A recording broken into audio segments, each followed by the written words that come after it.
नमस्कार दोस्तों, आइए जानते हैं मध्य प्रदेश की बड़ी खबरें। वही आपने एमपी समाचार चैनल को सब्सक्राइब और वीडियो को लाइक नहीं किया तो फटाफट से कर दीजिए। आज की पहली खबर, राज्य के लाखों कर्मचारियों के लिए खुशखबरी। मध्य प्रदेश के 7.5 लाख सरकारी कर्मचारियों के लिए खुशखबरी है। अप्रैल से भत्तों में इजाफा देखने को मिलेगा। राज्य की मोहन यादव सरकार ने 1 अप्रैल 2025 से कर्मचारियों को 7वें वेतन आयोग के अनुसार भत्ते देने का ऐलान किया है। वर्तमान में कर्मचारियों को 6वें वेतन आयोग के आधार पर भत्ते दिए जा रहे हैं। दरअसल 12 मार्च को मोहन सरकार ने वित्तीय वर्ष 2025 से 26 के लिए पूर्ण बजट पेश किया था, जिसमें हर वर्ग को सौगात दी गई। इसमें वित्त मंत्री जगदीश देवड़ा द्वारा कर्मचारियों के भत्तों में भी बड़ा बदलाव करने का ऐलान किया गया। वित्त मंत्री जगदीश देवड़ा ने घोषणा की है कि 1 अप्रैल 2025 से कर्मचारियों को 7वें वेतन आयोग के अनुसार भत्ते दिए जाएंगे। हालांकि महंगाई भत्ता वृद्धि को लेकर कोई फैसला नहीं हुआ।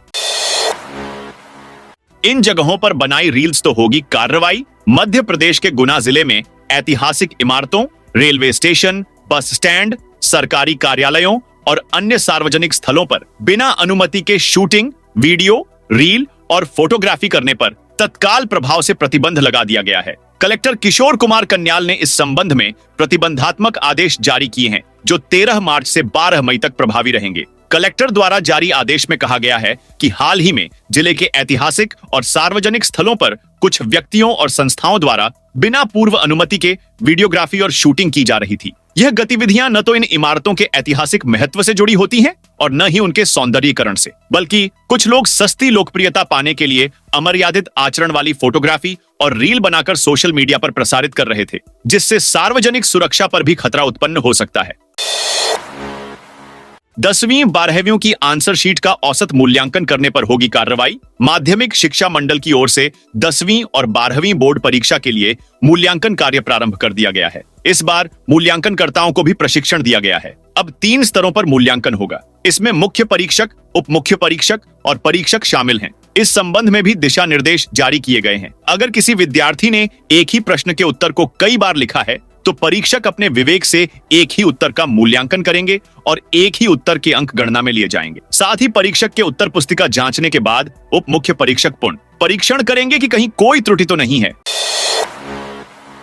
2 रुपए किलो में मिलने वाला चावल निजी दुकान पर 27 रुपए का मिल रहा। सरकार ने गरीबों के लिए सस्ती दर का गेहूं चावल पब्लिक डिस्ट्रीब्यूशन सिस्टम के तहत सरकारी राशन की दुकानों से वितरण तय किया है, लेकिन ये निजी दुकानों पर कई गुना ज्यादा दर में मिल रहा है। अब राशन यहाँ कैसे पहुंच रहा है, ये जांच का विषय है, लेकिन दुकानों पर इसे आसानी से खरीदा जा सकता है। सबसे ज्यादा चावल यहाँ मिलता है।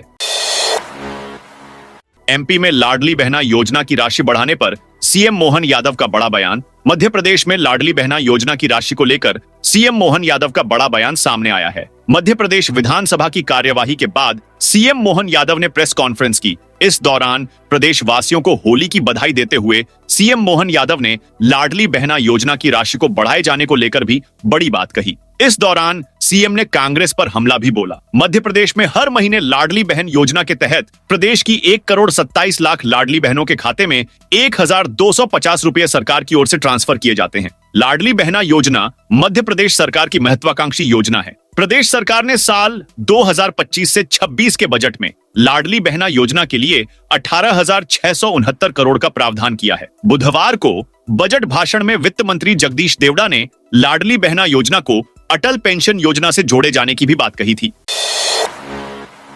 यूका कचरे की राख को पैक कर टीन शेड में सुरक्षित रखा। भोपाल गैस त्रासदी के 40 वर्ष बाद यूनियन कार्बाइड फैक्ट्री परिसर के घातक कचरे को धार जिले के पीथमपुर स्थित रीसस्टेनेबिलिटी कंपनी संयंत्र में 3 परीक्षण के बाद निष्पादन करने की तैयारी की जा रही है। इसके लिए तीनों परीक्षण की रिपोर्ट जबलपुर हाई कोर्ट में 27 मार्च को होने वाली सुनवाई में प्रस्तुत की जानी है। इसके आधार पर 360 टन कचरे के निष्पादन के बारे में हाई कोर्ट से दिशा निर्देश दिए जाएंगे। वहीं परीक्षण के पश्चात जले कचरे की राख को पैक कर टीन शेड में सुरक्षित रखा गया है।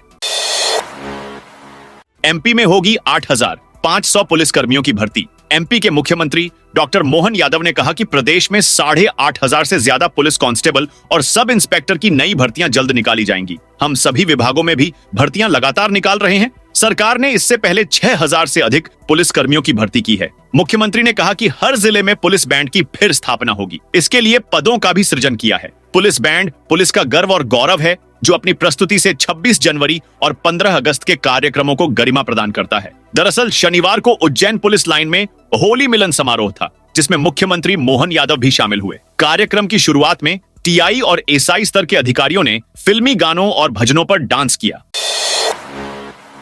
26,600 घरों में लगाए रूफटॉप सोलर पैनल इंदौर शहर के साथ ही देवास, उज्जैन जिले में सौर ऊर्जा को लेकर व्यापक उत्साह देखा जा रहा है। 10 मार्च की स्थिति में मप्र पश्चिम क्षेत्र विद्युत वितरण कंपनी क्षेत्र यानी मालवा निमाड़ में अब रूफटॉप सोलर नेट मीटर का आंकड़ा 26,600 तक पहुंच गया है। प्रबंध निदेशक ने बताया कि देवास जिले में 1,640 स्थानों पर, रतलाम 1,130, खरगोन जिले में 1,125 स्थानों पर सौर ऊर्जा उत्पादन हो रहा है। इसके अलावा अन्य जिलों में 80 से 750 स्थानों पर संयंत्रों के माध्यम से सौर ऊर्जा उत्पादन हो रहा है। पीएम सूर्य घर में प्रति उपभोक्ता को पात्रता के अनुसार 78,000 की अधिकतम सब्सिडी मिलने से प्रतिमाह 800 से 1,200 बिजली उपभोक्ता रूफटॉप सोलर नेट मीटर की ओर आकर्षित हो रहे हैं। योजना के तहत प्रकरणों को समय पर निराकृत करने के आदेश हैं। योजना क्रियान्वयन एवं प्रकरणों के निराकरण को लेकर कंपनी स्तर पर सतत समीक्षा भी की जाती है। फर्जी कॉल सेंटर के सरगना पर 24 करोड़ जुर्माना। भोपाल में फर्जी कॉल सेंटर के मामले में फरार चल रहे मोइन खान और उनके 3 सहयोगियों पर खनिज विभाग ने 24 करोड़ जुर्माना 50 लाख रुपए का जुर्माना लगाया है। यह जुर्माना अवैध उत्खनन के मामले में लगाया गया है। भाजपा नेता रहे मोइन खान पर आरोप है कि उन्होंने अपने 2 सहयोगियों के साथ मिलकर अवैध क्रशर का संचालन किया था। पुलिस के बाद खनिज विभाग के बड़े एक्शन के चलते मोइन और रिश्तेदार अंडरग्राउंड हो गए हैं। मोइन सहित उसके करीबियों के घर ताले लगे हैं। भोपाल पुलिस की 3 टीमें आरोपी मोइन, उसकी बहन जाहिदा और भाई की तलाश कर रही है। मोइन को आरोपी न बनाने के एवज में 25 लाख रुपए की डिमांड करने वाले भ्रष्टाचार के आरोप में फरार टीआई जितेंद्र गढ़वाल, एएसआई पवन रघुवंशी, एएसआई मनोज सिंह और प्रधान आरक्षक धर्मेंद्र की भी भोपाल पुलिस तलाश कर रही है।